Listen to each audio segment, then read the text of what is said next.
गणपते नमः। श्री गणेश की वंदना कर दिन के स्वामी शुक्रदेव तथा मां लक्ष्मी की आराधना कर, इष्ट देव का ध्यान धर, गुरुजनों को नमन कर अभिनंदन करते हैं आपका वरुण ऋषि द्वारा प्रस्तुत आज के दैनिक पंचांग में। यह दैनिक पंचांग हम नित्य प्रस्तुत किया करते हैं और इसमें डेटा जो भी प्रयुक्त होता है दृक पंचांग से लिए जाते हैं, छवि तथा ध्वनि गूगल से ली जाती है और यह प्रस्तुति आप तक यूट्यूब के माध्यम से, यूट्यूब के सौजन्य से हम सफलपूर्वक पहुंचा पाने में समर्थ होते हैं। जिस प्रकार पंचांग के 5 अंग होते हैं, इस प्रस्तुति के भी 5 भाग हैं। पहला भाग पंचांग मुहूर्त और ग्रहों के गोचर से संबंध रखता है और इसी पहले भाग में से पंचांग और मुहूर्त को लेकर आपके सुझाव के अनुरूप इस प्रस्तुति का लघु रूप नित्य अलग से हम लघु पंचांग के रूप में प्रस्तुत किया करते हैं। दूसरा भाग ताराबलम, जिसका नाम है नक्षत्र जिसमें करते काम है। जी हाँ, नक्षत्र जिसमें करते काम है और नक्षत्र कभी झूठ नहीं बोलते। चंद्रमा के संदर्भ में जब भी देखा जाता है, आज के बारे में बताया जाता है, तो आज का चंद्रमा जिस नक्षत्र में भ्रमण करेंगे और हमारे जन्म कुंडली में चंद्रमा जिस नक्षत्र में विराजमान है, उन दोनों के अनुरूप आज का दिन कैसा होने की संभावना है। विभिन्न नक्षत्रों में जन्मे जातकों की। साथ ही ताराबलम का मुख्य स्रोत या कहें ताराबलम का जो आधार है वह नवतारा चक्र पद्धति है, जिसके अनुसार हम ग्रहों के बारे में और नक्षत्रों के बारे में, सभी ग्रहों और नक्षत्रों के बारे में हम जान सकते हैं, उनकी शुभता और अशुभता के संबंध में, और जो हमारे जीवन में काफी उपयोगी सिद्ध होता है। जीवन में निर्णय करने में तथा बाधाओं का आकलन करने में, शुभता को पहचानने में, लोगों को पहचानने में, आदि आदि। जन्म कुंडली में बैठे ग्रहों की स्थिति, ये सभी हम इससे जान सकते हैं। विस्तृत चर्चा प्रस्तुति में। तीसरा भाग चंद्रबलम, जिसका नाम है, जिसमें राशि करते काम है।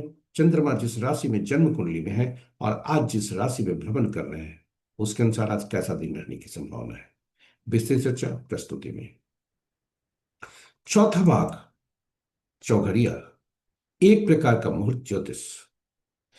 किसी भी कार्य को जब हम करते हैं उसमें शुभता की अपेक्षा करते हैं और शुभता सुनिश्चित करने के लिए चौघड़िया शुभ और अशुभ मुहूर्त अलग अलग करके बताता है और यह काफी उपयोगी है। इसलिए चौघड़िया की उपयोगिता को देखते हुए हिंदी और अंग्रेजी में भी यूट्यूब पर हमने वीडियो रखा है। विस्तृत चर्चा प्रस्तुति में। पांचवा भाग, हम जब जन्म लेते हैं तो सांस उसी समय से हमारी चलने लगती है। जी हाँ, वह अपने आप कार्य करती है और ठीक उसी समय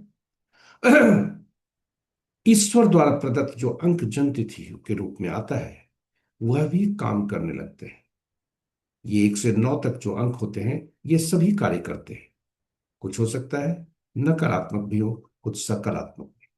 अंकों को हम पहचानने के उद्देश्य से यह प्रस्तुति है।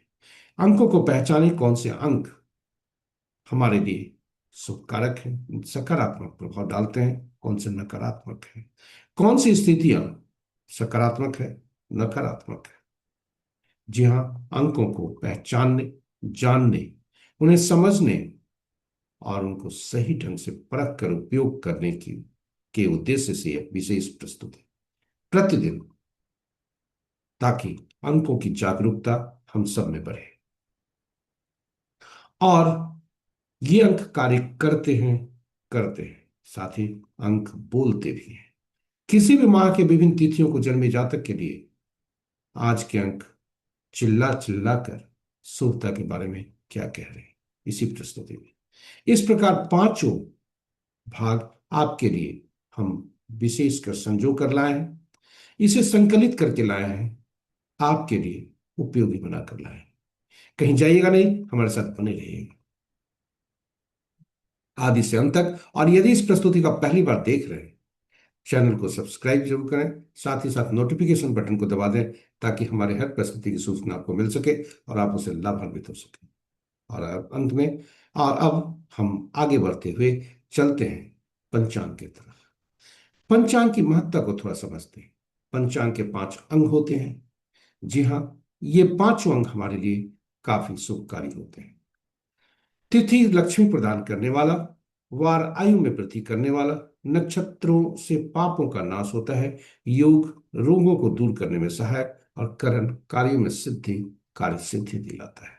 इसलिए प्रातः उठते ही इन पांचों अंगों का स्मरण करना चाहिए, और स्मरण करने का माध्यम, यह स्रोत, यह श्लोक काफी उपयोगी होता है।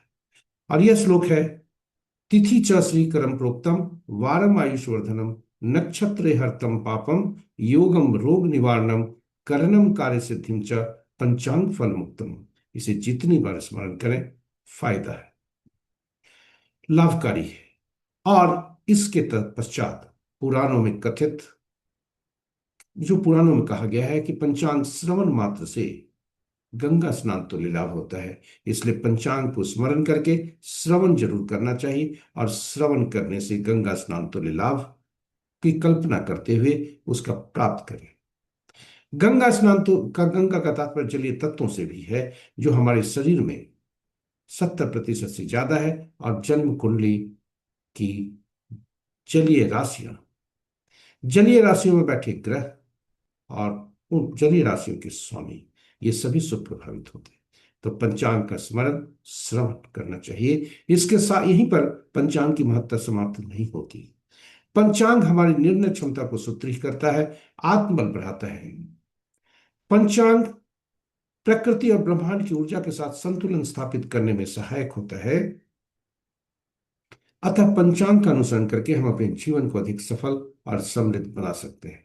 तो चलिए आइए पंचांग की महत्ता को समझते हुए हम पंचांग का प्रतिदिन स्मरण, श्रवण और अनुसरण करें, तो और अपने जीवन को अधिक सफल और समृद्ध बनाएं।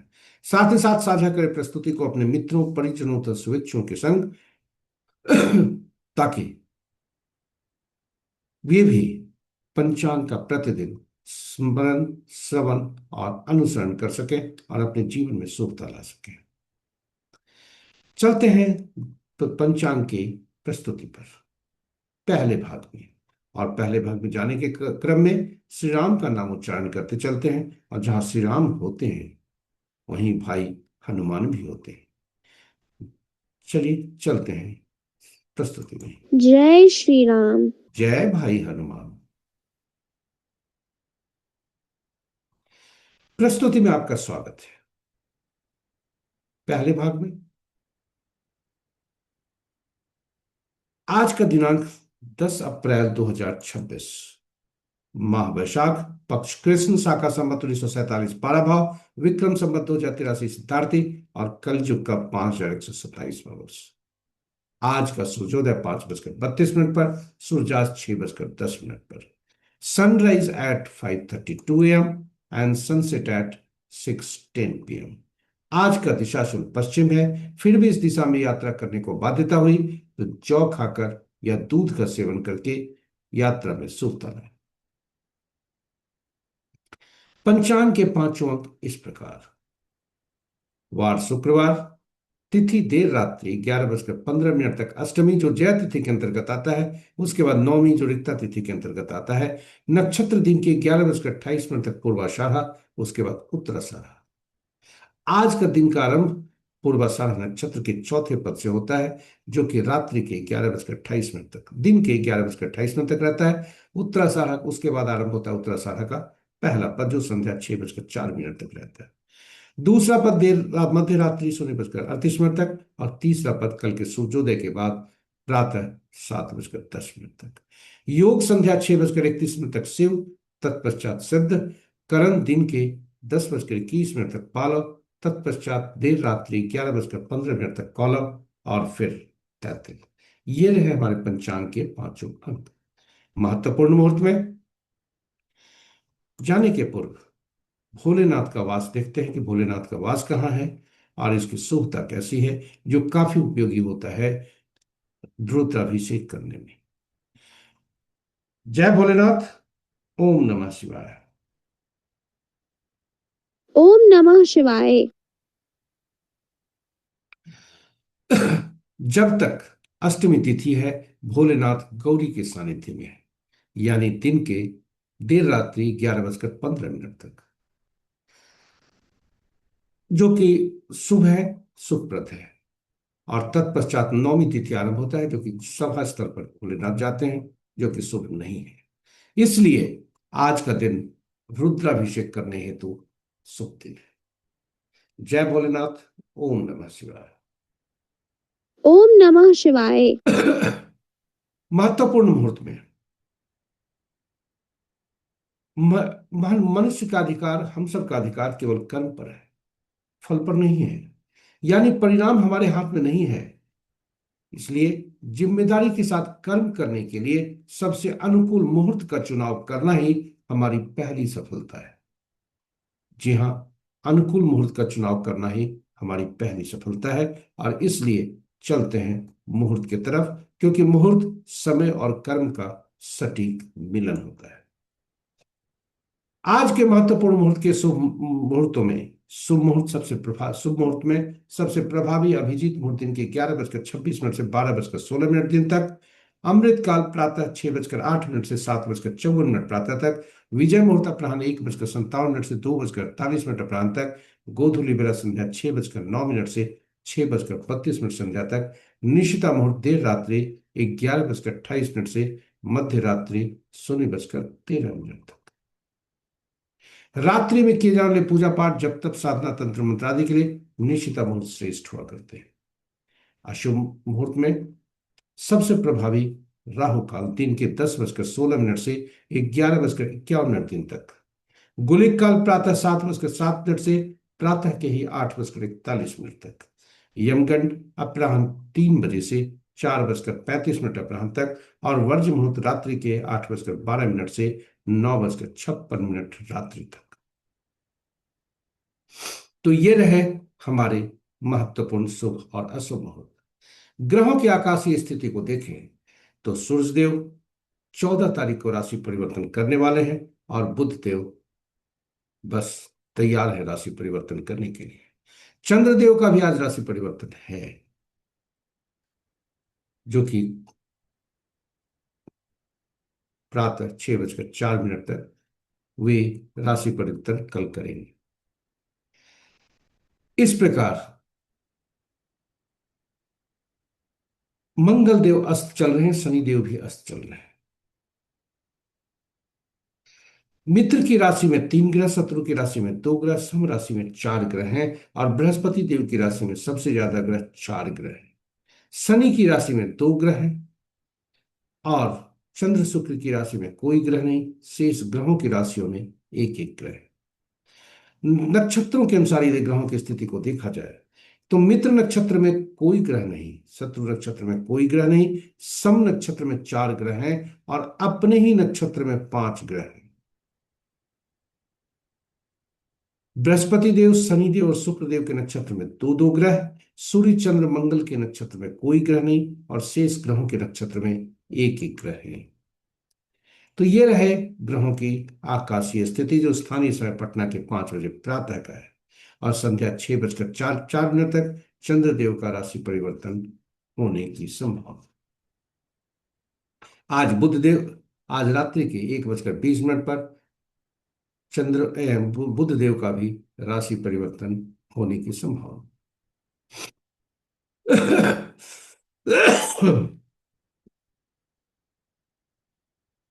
इसके साथ ही हम आपको दूसरे भाग में ले चलते हैं, ताराबलन जिसका नाम है, जिसमें सितारे करते काम और सितारे कभी झूठ नहीं बोलते। आपके समक्ष ताराबलन के सारणी प्रस्तुत है। और ताराबलन के समक्ष जो नक्षत्रों के नाम हैं, ये चंद्रमा के गोचर से संबंध रखता है। और ताराबलन के नीचे जो कॉलम में नक्षत्रों के नाम हैं, विभिन्न रोज बनेंगे उससे, इससे हमें अपने जन्म नक्षत्र को चिन्हित करना होता है। और चंद्रमा जिस नक्षत्र में गोचर कर रहा है, इन दोनों का मिलान जहां होता है, वही आज का हमारा प्रतिफल होता है। कुल 9 तरह के प्रतिफल हो सकते हैं। आज का तारा संपत, क्षेम, साधक, मित्र या अतिमित्र में हो तो यह जैसा नाम है वैसा काम है, शुभता की तरफ संकेत देते हैं। दैनिक कार्य करते हुए नए कार्यों का आरंभ कर सकते हैं। वहीं जब जन्म, विपत, प्रत्यय और नैधन्य हो तो वह अशुभता की तरफ संकेत देते हैं, अशुभता की ओर इशारा करते हैं, जिसमें दैनिक कार्य में सावधानी और नए कार्यों का आरंभ करने से मनाही। तो ये रहे नक्षत्रों के गोचर से संबंधित आज का, आप देख सकते हैं इसके अनुसार आकलन कर सकते हैं।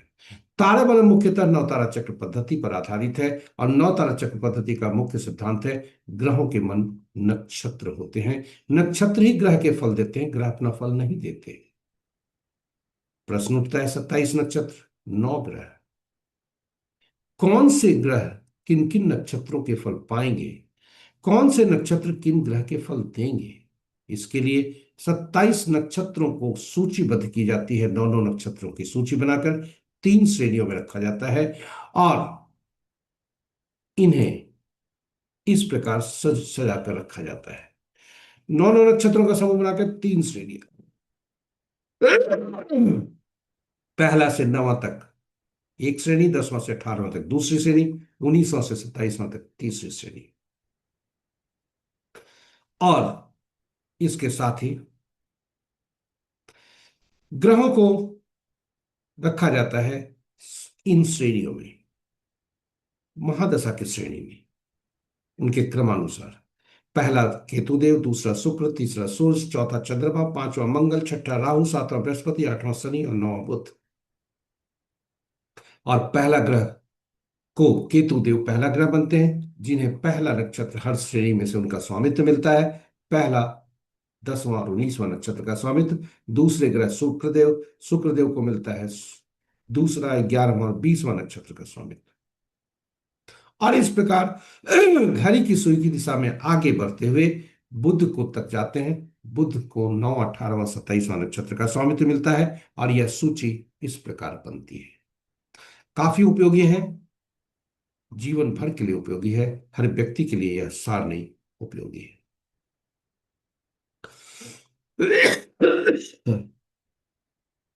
अब फलित कैसे करते हैं इसे हम देखते हैं।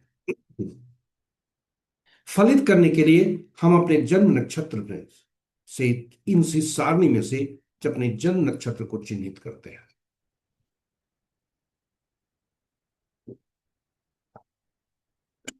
जी हाँ, इस सारणी में से अपने जन्म नक्षत्र को चिन्हित करते हैं और तब ऊपर जाते हैं और जन्म ग्रह को पहचानते हैं। यही हमारा जन्म ग्रह होता है। हमारी जीवन यात्रा इसी ग्रह के से आरंभ होती है। यह हमारा जन्म ग्रह बनता है, पहला ग्रह बनता है। गणना यहीं से आरंभ होती है। घड़ी की सुई की दिशा में आगे बढ़ते हुए बुध तक जाते हैं और फिर केतु से यात्रा आरंभ करके जो ग्रह हमारा जन्म ग्रह बना, ठीक उसके पिछले ग्रह तक हम रुकते हैं। हमारे जन्म, चूंकि जन्म यह ग्रह जो ग्रह बनता है, वही ग्रह से, उसी ग्रह की दशा महादशा में हमारी जन्म होती है और उसी ग्रह की दशा महादशा में हमारी पिछले जन्म में मृत्यु भी हुई होती है। इसे हम कैसे जानें? इसके लिए हम जन्म कुंडली में जाते हैं और किसी भी सॉफ्टवेयर से जन्म कुंडली को जब निकालेंगे, उसमें विंशोत्तरी दशा को देखेंगे तो वह बताता है हमें इस जन्म में जो दशा महादशा है वह कितना भोगना है, जो महादशा है वह कितने अवधि तक भोगना है। जी हाँ, उदाहरण स्वरूप यह इस जातक को देखें, इसका जातक का जन्म वृषभ राशि में हुआ है, चंद्रमा उच्च के, किंतु मृगशिरा नक्षत्र में। मृगशिरा नक्षत्र में चंद्रमा के स्वामी मंगल, मंगल की दशावधि 7 साल, जिसमें से जातक पिछले जन्म में 3 वर्ष 2 महीना 25 दिन भोग चुके थे और इस जातक इस वर्ष जन्म में 3 वर्ष 10 महीना 5 दिन भोगने हैं। इसलिए जीवन यात्रा वहीं से आरंभ होती है। और चूंकि पहला ग्रह का संबंध पिछले जन्म के मृत्यु से भी संबंध है, ग्रहीय संबंध है, इसलिए पहला ग्रह पीड़ादायक, किस उसे पहला ग्रह, पहले ग्रह को पीड़ा की श्रेणी में रखा जाता है और यहीं से जीवन यात्रा शुरू होती है। इस प्रकार पहला ग्रह हमारे लिए पीड़ादायक, और वहां से घड़ी की सुई की दिशा में आगे बढ़ते हुए दूसरा, चौथा, छठा, आठवां, नौवां ग्रह जो होता है वह शुभकारी होता है और पहला, तीसरा, पांचवां, सातवां जो ग्रह होते हैं वे अशुभ, पीड़ादायक होते हैं, बाधक होते हैं, अति पीड़ादायक होते हैं। और जैसे जैसे इनकी क्रम संख्या बढ़ती है, वैसे वैसे इनकी शुभता और अशुभता की मात्रा, इंटेंसिटी बढ़ती है। इस प्रकार हम पूरे जन्म काल में कौन से ग्रह हमारे लिए संपत्तिकारी होंगे, क्षेमकारी होंगे, साधक होंगे, मित्र होंगे, अति मित्र होंगे, ये सभी हम जान सकते हैं। वहीं कौन से ग्रह हमारे लिए विपत्तकारी होंगे, प्रत्यरी होंगे, अति पीड़ादायक होंगे, यह भी हम आज ही जान सकते हैं। और इस प्रकार शुभ ग्रहों की दशा, अंतर्दशा में शुभ कार्यों का निष्पादन योजनाबद्ध तरीके से करके शुभता सुनिश्चित कर सकते हैं। और वहीं वहीं हम अशुभ ग्रहों की स्थिति में हम अपने आप को चुनौती सामना करने के लिए मानसिक रूप से तैयार होते हैं। इस प्रकार हमारे लिए शुभता आती है। जन्म कुंडली में बैठे ग्रह कितना शुभकारी होंगे या उनके अनुरूप हम कैसे कार्य करें। उदाहरण स्वरूप दूसरा ग्रह संपत का, संपत ग्रह जहां बैठे हैं, उस ग्रह से संबंधित, भाव से संबंधित, राशि से संबंधित कार्य किए जाए तो संपत लाभ होंगे। इस प्रकार ग्रहों के अनुरूप कैसे कार्य किए जाए, शुभ ग्रह जहां बैठे हैं उसके अनुरूप हम कार्य करके शुभता प्राप्त कर सकते हैं। पूरे जीवन काल में विभिन्न ये लोगों से हम जुड़ते हैं, और कुछ लोग हमारे लिए पीड़ादायक भी हो सकते हैं, कुछ लोग हमारे लिए शुभकारी भी हो सकते हैं। जी हाँ, विभिन्न नक्षत्रों में जन्मे जातक हमारे लिए शुभता हो लाएंगे या हमारे लिए बाधक होंगे, यह सभी हम अग्रिम रूप से जान सकते हैं और उनसे अपेक्षा उसी तरह से कर सकते हैं। क्योंकि शुभ ग्रहों के नक्षत्र में जन्मे जातक हमारे लिए शुभकारी होंगे, अशुभ ग्रहों के नक्षत्र में जन्मे जातक हमारे लिए पीड़ादायक ही होंगे। चाहे वह व्यक्ति घर का ही क्यों ना हो, परिवार का हो, रिश्तेदार हो, समाज का हो या संसार का हो, वह कार्यस्थल का हो या व्यवसाय स्थल का, ये सभी के लिए लागू होता है। इसलिए हम अपने आप को जान सकते हैं, पहचान सकते हैं, लोगों को पहचान सकते हैं, उनके आप ग्रहों के अनुसार कार्य करके हम कार्य सिद्धि प्राप्त कर सकते हैं, शुभता सुनिश्चित कर सकते हैं, अशुभ ग्रहों के लिए मानसिक रूप से तैयार हो सकते हैं। इसलिए नौ तारा चक्र पद्धति काफी अद्भुत पद्धति है, और यही वजह है कि नौ तारा चक्र पद्धति की उपयोगिता को देखते हुए यूट्यूब पर हमने अलग से भी वीडियो रखा है, आप उसे देख सकते हैं, जिसमें भगवान राम, माँ सीता तथा भाई हनुमान की भी कुंडली की चर्चा की है उसमें। चलिए वापस चलते हैं आज के ताराबलन पर। आज चंद्रमा जहां गोचर करेंगे पहले भाग में, यानी दिन के 11:28 तक ये पूर्वाषाढ़ा नक्षत्र में रहेंगे, और उसके बाद ये उत्तराषाढ़ा नक्षत्र में जाएंगे। आज का दिन जो शुभ और अशुभ होंगे, पहले भाग में मृगशिरा, चित्रा और श्रविष्ठा नक्षत्र के जातक के लिए परेशानी के विशेष ज्यादा परेशानी के हो सकते हैं, क्योंकि नैर्धन्य है, अति पीड़ादायक है। वहीं उसके बाद राहु के नक्षत्र में आद्रा, स्वाति और शतभिषा के नक्षत्र में जन्मे जातक के लिए अति पीड़ा हो सकता है। इसके साथ ही आज का दिन जो सबसे अच्छा दिन होगा वह इनके लिए रोहिणी, हस्ता या श्रवणा नक्षत्र में जन्मे जातक के लिए, क्योंकि पहला भाग मित्र का, दूसरा भाग अति मित्र का, यह इनके लिए आज काफी शुभकारी होगा। और इस प्रकार हम ताराबलन के अनुसार हम आज के दिन के बारे में जान सकते हैं, नक्षत्रों के अनुसार सितारे बोलते हैं। इसके साथ ही कभी भी हम आपको सलाह ही देते हैं कि जब भी आपका शुभ तारा हो तो इंतजार करें शुभ तारा के आने में। किताबों में जो लिखा है वह दूसरे उद्देश्य से परिहार है, और यह अपुष्ट है। हम भी अब प्रयोग नहीं करते, इसलिए आपको सलाह नहीं देते, क्योंकि हम हर कार्य में शुभता चाहते हैं। हम हर कार्य में शुभता चाहते हैं, किसी भी कार्य में प्रयोग नहीं चाहते। इसके साथ ही आपको ले आए हैं हम तीसरे भाग में। आज का चंद्रमा संध्या 6:04 तक राशि परिवर्तन होने वाला है। धनु से मकर राशि में चंद्रमा जाएंगे, और जब धनु से मकर राशि में जाएंगे तब स्थिति क्या बनेगी। जी हाँ, चंद्र बलम इसका नाम है, और चंद्र राशि के अनुसार यह फलित होता है। और धनु राशि में जब तक चंद्रमा है, मिथुन, कर्क, तुला, धनु, कुंभ और मीन राशि के जातक के लिए शुभता के संकेत हैं। वहीं जब चंद्रमा मकर राशि में जाते हैं तब मेष, कर्क, सिंह वृश्चिक और मीन राशि के मकर वृश्चिक, मकर और मीन राशि के लिए शुभता के संकेत है। अब आपको हम ले आए हैं चौथे भाग में, चौघड़िया, एक प्रकार का मोर ज्योतिष। और यह काफी उपयोगी है, ये जिस पर अलग अलग वीडियो हमने पोस्ट करके रखा है। संक्षेप में यहाँ चर्चा करते हैं। कुल 8 चौघड़िया दिन के होते हैं, 8 चौघड़िया रात के होते हैं, किंतु साप्ताहिक दिन 7 ही होते हैं। इसलिए सातों चौघड़िया को से संबद्ध करने के लिए के सातों सौ 8 चौघड़िया को 7 चौघड़िया का नामकरण हुआ, साप्ताहिक दिनों से संबद्ध करने के लिए। 8वां चौघड़िया जो होता है वह प्रतिदिन सुबह या शाम, प्रतिदिन या रात, जो आरंभ का चौघड़िया होता है वही अंत का चौघड़िया हुआ करता है। इसलिए यह काफी उपयोगी है। इस ये इसका संबंध साप्ताहिक दिनों से हो जाता है और इसकी उपयोगिता बढ़ जाती है। हम जानते हैं कि हर साप्ताहिक दिन के शासक ग्रह अलग अलग होते हैं, और चूंकि चौघड़िया का संबंध साप्ताहिक दिनों से होता है, इसलिए चौघड़िया का संबंध ग्रहों से भी हो जाता है, संबंधित ग्रहों से, साप्ताहिक दिनों के शासित ग्रहों से। और हर शासित ग्रह का कार्य क्षेत्र अलग अलग होता है जिसमें वो शुभता देते हैं। इसलिए चौघड़िया की उपयोगिता और बढ़ जाती है, क्योंकि चौघड़िया का संबंध साप्ताहिक दिनों के से, उनके शासित ग्रहों से, और ग्रहों द्वारा जो विशेष कार्य हैं, अधिकार, उनके अधिकृत जो विशेष कार्य हैं जिसमें शुभता वे देते हैं, उनसे होता है। इसलिए काफी उसकी उपयोगिता और बढ़ जाती है।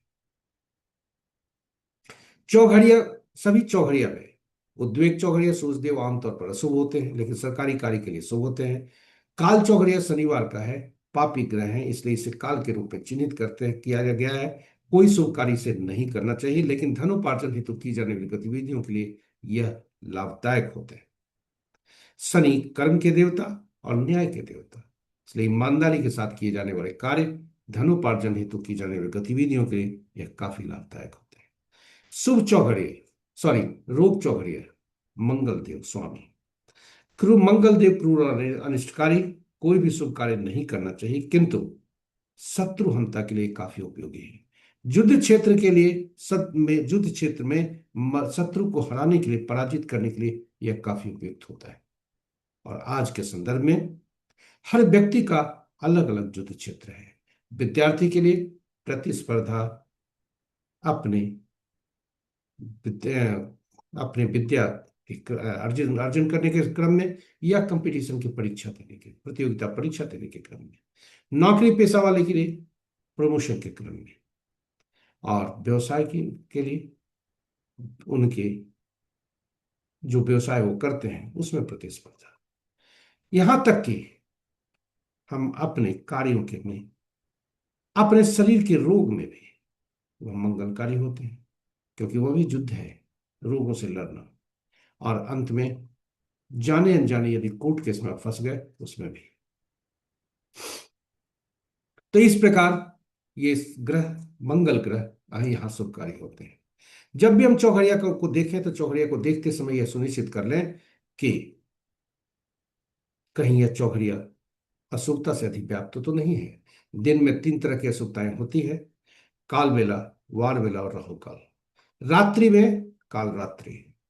और ये चौघड़िया जो हम प्रस्तुत कर रहे हैं प्रतिदिन, इसके प्रस्तुति के क्रम में हमने यह अनुसंधान करके पाया है, जो कि किताबों में अभी तक हमने नहीं पाया है, आपसे चर्चा कर रहे हैं, कि प्रतिदिन जो दिन होता है वह सूर्य का प्रतिनिधित्व होता है, और सूर्य से शनि देव नाराज रहते हैं, इसलिए शनि देव का चौघड़िया प्रतिदिन काल बेला से ग्रसित रहता है। अन्य अशुभताओं से भी व्याप्त हो सकता है, किंतु प्रतिदिन यह परमानेंट काल बेला से ग्रसित रहते हैं। वहीं रात्रि का चौघड़िया, रात्रि में चंद्रमा का प्रभुत्व, और चंद्रमा से बुध देव नाराज, इसलिए बुध का चौघड़िया प्रति रात काल रात्रि से ग्रसित होता है। यही वजह है कि शनि देव, शनिवार को के दिन शनि देव का दिन होता है, तो उन्हीं के चौघड़िया से आरंभ होता है, उन्हीं के चौघड़िया से समाप्त होता है दिन। और बुध लाभ चौघड़िया, बुध के चौघड़िया से रात्रि आरंभ होता है और रात्रि समाप्त होता है, इसलिए आरंभ और अंत भी अशुभता से अधिव्याप्त होता है। तो चलिए चलते हैं आज का चौघड़िया देखते हैं क्या कहता है। आज का चौघड़िया अमृत दिन, शुक्रवार दिन है। चर चौघड़िया से दिन आरंभ हो रहा है, चर चौघड़िया से दिन समाप्त हो रहा है। अमृत चौघड़िया सर्वोत्तम, किंतु 8:41 मिनट से 10:16 मिनट तक है और वह 12 बेला से ग्रसित है। वहीं काल चौघड़िया आज के दिन के 10:16 मिनट से 11:51 मिनट तक है, जो राहु काल और काल बेला से ग्रसित है। वहीं रात्रि का चौघड़िया, लाभ चौघड़िया 9 बजे रात्रि से 10:25 मिनट रात्रि तक है और काल रात्रि से ग्रसित है। याद रखें, शनिदेव ग्रसित तो जरूर है, किंतु दैनिक कार्य में की जाने वाली धनोपार्जन हेतु की जाने वाली गतिविधियों के लिए यह काफी उपयोगी होते हैं। और राहु काल से ग्रसित है, इसलिए सावधानी जरूरी है दैनिक कार्यों में भी। इसके साथ ही हम आपको अंतिम पड़ाव, अंतिम ये पे, अंतिम जो हमारा चरण है उसमें आए हैं। अंतिम भाग में, अंकों की दुनिया में, हम जब जन्म लेते हैं तो ईश्वर हमें कुछ अंक उपहार के रूप में देते हैं, और ये अंक 1 से 9 तक ही होते हैं। 10वां अंक नहीं होता, शून्य को भी गणना में नहीं लेते, क्योंकि वह अनिश्चितता को दर्शाता है। जब भी दो अंकों का समूह या दो से ज्यादा अंकों का समूह होता है तो उसमें प्रयुक्त हुए सभी अंकों को एक अंक में उसे जोड़कर एक अंक में परिवर्तित कर लेते हैं। यह मूल सिद्धांत।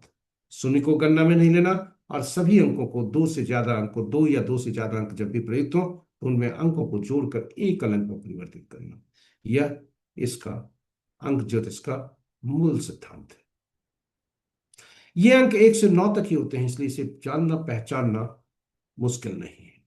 इन्हें समझना भी मुश्किल नहीं है और याद रखना भी मुश्किल नहीं है। 1 से 9 तक अंक और शासित होते हैं ये विभिन्न ग्रहों से, और ये विभिन्न ग्रहों से शासित होकर 1 सूर्य से, 2 चंद्रमा, 3 बृहस्पति, 4 राहु, 5 बुध, 6 शुक्र, 7 केतु, 8 शनि, 9 मंगल।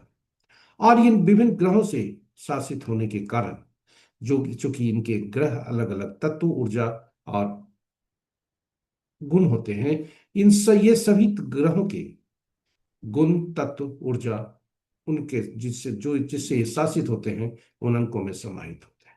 और इसलिए इन अंकों को उनके गुणों, तत्वों और ऊर्जा के आधार पर विशेष नाम से पुकारा जाता है। अंकों के साम्राज्य में, अंकों की दुनिया में, एक को राजा से, सरकार से, सरकार से, पिता से, या नौकरी पेशा करने वाले व्यक्तियों के बॉस से। दो को रानी से, पार्टनर से, माता से, चंद्रमा है। जी हाँ, तीसरे को गुरु से, सलाहकार से, बुजुर्ग से। 4 शरारती तत्वों से, नियम तोड़ने वाले व्यक्तियों से। 5 राजकुमार से, बहू, बेटी, बुआ से।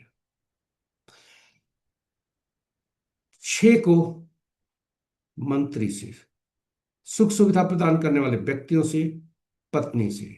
7 को के धर्मगुरु से, ऐसे लोगों से जिन्हें भविष्य के में घटने वाली घटनाओं का पूर्वाभास हो। और 8 समाज के नीचे तबके के लोग, हमारे अधीन कार्य करने वाले लोग, नौकर, चाकर, न्यायालय से। और 9 सेनापति, पुलिस, डॉक्टर से। साथ ही साथ महिलाओं के लिए 3 अंक बृहस्पति और 9 अंक मंगल, ये दोनों पति को डिनोट करते हैं। इस प्रकार अंकों को विशेष नाम से जाना जाता है। और अंकों के साम्राज्य में जब हम जन्म लेते हैं तो ईश्वर हमें कुछ अंक उपहार में देते हैं, और ये अंक जो उपहार में आता है इसमें जन्म तिथि के रूप में आता है। तिथि, माह और वर्ष होते हैं। तिथि और माह 1 अंक के हो सकते हैं या 2 अंकों के, किंतु वर्ष हमेशा 4 अंकों के। और मूल सिद्धांत, सभी अंकों को में प्रयुक्त जो अंक होते हैं उनको जोड़कर एक अंक परिवर्तित कर लेते हैं। जी हाँ, हमने गूगल से एक जन्म तिथि लिया है, जो उद्देश्य, जिसका उद्देश्य शैक्षणिक है, जिनका जन्म तिथि आज है। तिथि के 3 कंपोनेंट हुए जन्म तिथि के, तिथि, माह और वर्ष। और ये तिथि हम खुद होते हैं। हमारा आंतरिक व्यक्तित्व दर्शाता है। वहीं तिथि और माह मिलकर वह हमारा बाहरी व्यक्तित्व दर्शाता है, जिसे हम अंकों की दुनिया में एटीट्यूड नंबर या अचीवमेंट नंबर बोलते हैं। तिथि, माह और वर्ष, ये तीनों जब मिलते हैं तो ये तीनों मिलकर एक अंक में जो अंक बनता है वो हमारा भाग्यांक कहलाता है। वो हमारे भाग्य की तरफ इशारा करता है, हमारे कर्मों को करता है। तो ड्राइवर मूलांक हुआ, मूलांक जो तिथि हुआ मूलांक हुआ, बोलचाल की भाषा में इसे ड्राइवर कहते हैं। भाग्यांक हमारी तिथि माह और वर्ष का योग हुआ एकल अंक में, और इसे बोलचाल की भाषा में कंडक्टर कहते हैं। जिस तरह बस में ड्राइवर और कंडक्टर का आपस में शत्रुता होने पर जीवन बस का जीवन आरंभ से ही स्ट्रगल होता है, हमारी जीवन में भी यही बात होती है। इसलिए पहला सिद्धांत, ड्राइवर और कंडक्टर आपस में शत्रुवत नहीं हो। यदि होते हैं तो फिर एक ऐसे अंक की व्यवस्था हमें करनी होती है जो दोनों के मित्र हो।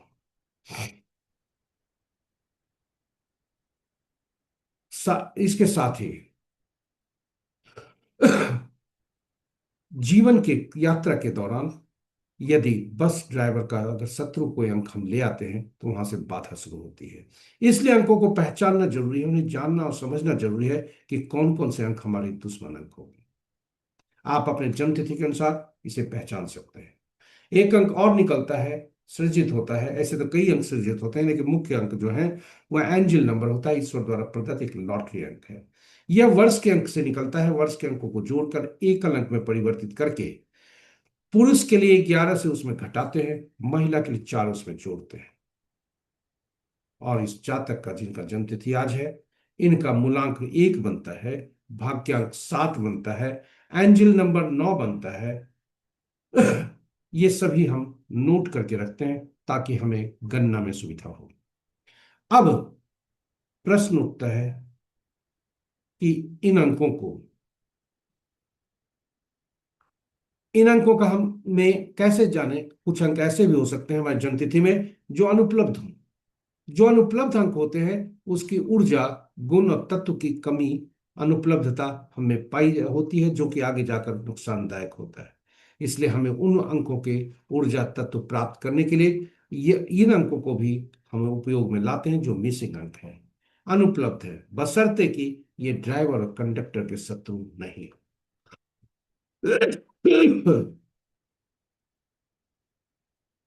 अब कुछ अंक ऐसे भी हो सकते हैं जो 3 बार आ चुके हैं। 3 या 3 बार से ज्यादा आने पर जो अंक प्रयुक्त होते हैं हमारी जन्म तिथि में, वह अंक हमारे लिए नुकसानदायक होते हैं। इसलिए उन अंकों को भी पहचानना जरूरी है जो 2 बार आ चुके हैं, क्योंकि तीसरा बार लाने पर वह नुकसानदायक होते हैं। इसलिए तीसरा बार आने पर उन अंकों से संबंधित जो ऊर्जा तत्व गुण की अधिकता जो पाई जाती है वह नुकसानदायक होता है। इसलिए अंकों को पहचानना पहले नितांत आवश्यक है। दुश्मन अंक को पहचानने के पहले अंकों को पहचानना जरूरी है कि कौन से अंक अनुपलब्ध हैं और कौन से अंक ज्यादा आए हुए हैं। इसके लिए यहां आप आपको एक बात बता दें कि जब भी जन्म तिथि में, चाहे कहीं भी जन्म तिथि तिथि माह या गणना में 11, 22, 33 आते हों, यदि आज आते हैं तो यदि आते हैं तो उन्हें पूर्व जन्म के आत्मा से संबंधित कुछ कार्य होते हैं जो बचे हुए हैं इस जन्म में करने होते हैं। वहीं 13, 14, 16, 19 जब आते हैं तो यह पूर्व जन्म में के कर्मों द्वारा उत्पन्न ऋण यह इस जन्म में कैरिड ओवर हुए हैं, आए हैं, जिसे इस जन्म में करना होता है। आपके समक्ष हमने कुछ दो तरह की सारणी रखी है। पहला जिसमें सभी अंक रखे हुए हैं और वह कुछ न कुछ एरिया को दर्शाते हैं। ये सभी अंकों के समूह यदि पूरे अंक हैं तो 100% उसे परिणाम मिलता है। यदि 2 अंक उपलब्ध हैं 66%, 1 अंक उपलब्ध है 33%, कोई नहीं है तो 0%। इसलिए जातक का इंटेलिजेंस या लेवल अगर कहा जाए तो 4, 9, 2 में 2 नहीं है, इसलिए 66% है। 2 इनका मिसिंग अंक है।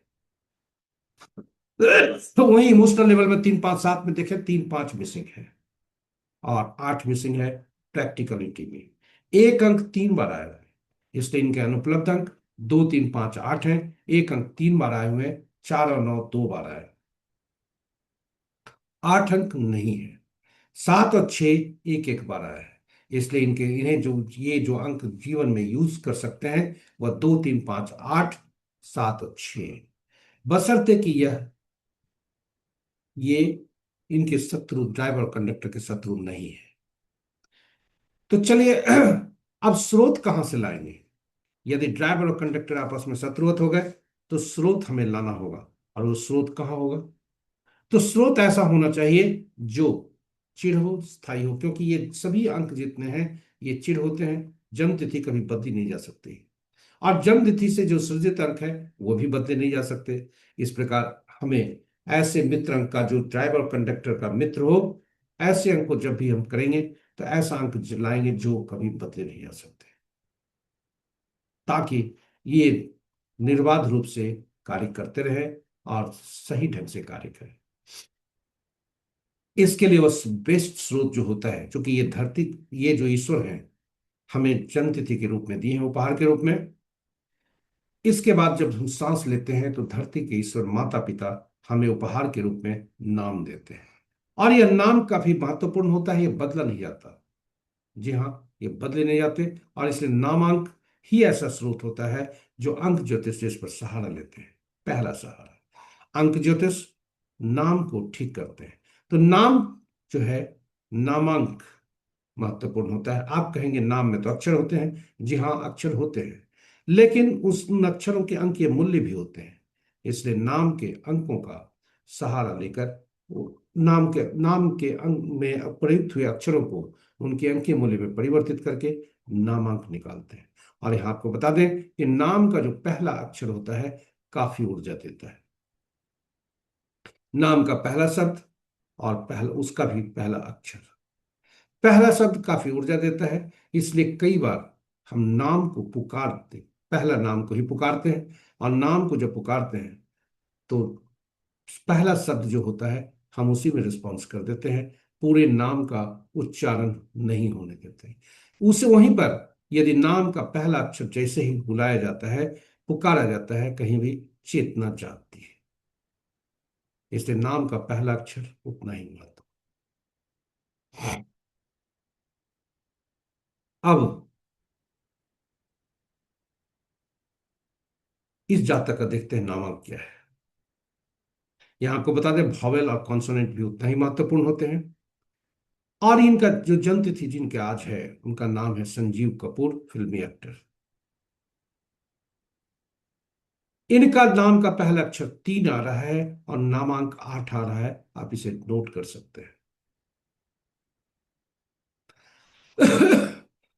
नाम में वॉवेल और कॉन्सोनेंट महत्वपूर्ण होते हैं। वॉवेल का अंक ज्यादा होना चाहिए, कॉन्सोनेंट का कम होना चाहिए, तब परिणाम उत्तम होते हैं।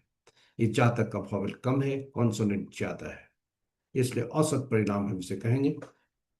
और उद्देश्य शैक्षणिक है, इसलिए कोई भविष्यवाणी नहीं कर रहे, लेकिन आप इसे नोट करें। इनका मूलांक 1, भाग्यांक 7, 8 इनका नामांक है और नाम का पहला अक्षर 3 दे रहा है। चलिए शत्रुओं को देखते हैं। 1 का 8, 2 का 4, 4 6 8 9, 3 का 6, 4 का 8 9 4 2, 5 का कोई नहीं, 6 का 3 9, 7 का 7 9 3, 8 का 1 2 9 4 8 और 9 का 6 4 2 8 9। इस प्रकार संजीव कपूर के नाम का पहला अक्षर 3, ये 7 का दुश्मन है। और इनका नामांक 8 गया है, जो कि मूलांक का शत्रु है। इसलिए दोनों शत्रुवत है।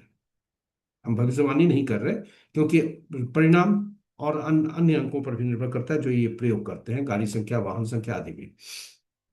लेकिन इस स्थिति में नामांक इनका जो है, जो कि चिर होता है, स्थायी होता है, इनके अंक के साथ तालमेल करता है, इसलिए यह इनका शत्रुवत है।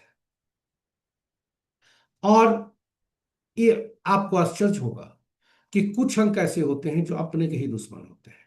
4 4 के दुश्मन, 7 7 के दुश्मन, 8 8 के दुश्मन और 9 9 के दुश्मन। इसलिए इन अंकों को ज्यादा रिपीट करके जो हम लोग जोड़ उपयोग में लाते हैं, मोबाइल में, गाड़ी में आदि में, यह शुभ नहीं होता।